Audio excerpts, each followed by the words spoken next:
அப்படி இருக்கும்போது கையில் போகிற நம்ம பாடியில் உள்ளே போகக்கூடிய சக்தி இருக்கீங்கள குளித்து உள்பக்கம் தான் போகணும். என்ன வெளியில் போகும்போது காற்று வெளிப்பக்கம் வரும். அப்படி வரும்போது நம்ம பாடியில் 2 விதத்தில் நம்ம ட்ரீட்மெண்ட் பண்ணுறோம். ஒன்று உஷ்ணம் ஜாஸ்தியாக இருந்தால் குளிச்சு உள்ள கொண்டு போகும், குளிர்ச்சி ஜாஸ்தியாக இருந்தால் உஷ்ணம் கொண்டு போகும்.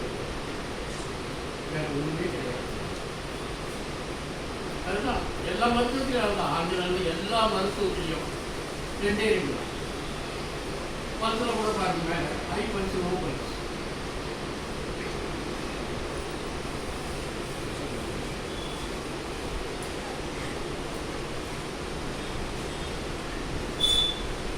மேலே இன் யா கீழே இன் மேலே கை வைக்கும்போது லேசாக வைப்பாங்க. அது உஷ்ணம். கொஞ்சம் அழுத்தினீங்கன்னா வெயிட்டு குளிர்ச்சி. குளிர்ச்சியாக இருக்கிறத நம்ப முடியாது, உஷ்ணமாக இருக்கிறத நம்பலாம். ஏன்னா குளிர்ச்சி வந்து சைலண்ட் இல்லை.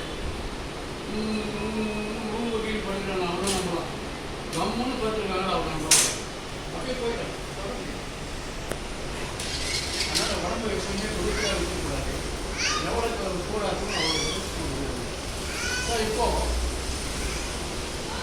இப்போ கையில் ஒரு பிரச்சனை, அதுக்கு நீடில் போடும்போது குளிர்ச்சி உள்ளே ஏற்றணும்னு சொன்னீங்கன்னா ஊசி அப்படி காட்டுற ஊசி வந்து இப்படி இருக்கும். நடுவில் ஒரு செம்பு நீட்டு குச்சி மாதிரி இருக்கும். அது மேலே ஒயர் இருக்கும், சுடுவாணி மாதிரி இருக்கும். அதை வந்து போடும்போது இப்படி சாட்சி போட்டிங்கன்னா சக்தி உள்ள போகுது இல்லைங்களா. கூட இதை வந்து வெளியில் இருக்க பாசிட்டிவ் எனர்ஜி மேலே சுற்றுறீங்க. அதை எடுத்துட்டு அதை உள்ளே கொண்டு போய் உள்ளே விட்டு க்ளோ பண்ணணும். That is tonification.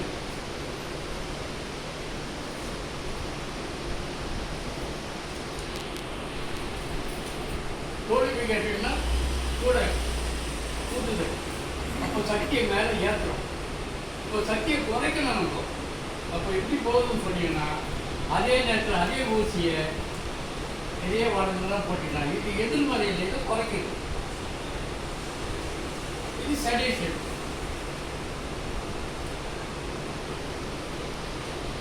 குறைச்சல் முதல்ல ஸ்டாப் பண்ணுது.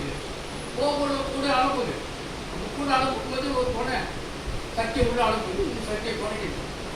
இப்போ சக்தியும் கரெக்டாக இல்லை, சூடும் கரெக்டாக இல்லை, குளிர்ச்சியும் கரெக்டாக இல்லை. அதை நடுவில் பண்ணணும். என்ன பண்ணணும்? சமநிலைப்படுத்தணும். அப்போ வந்து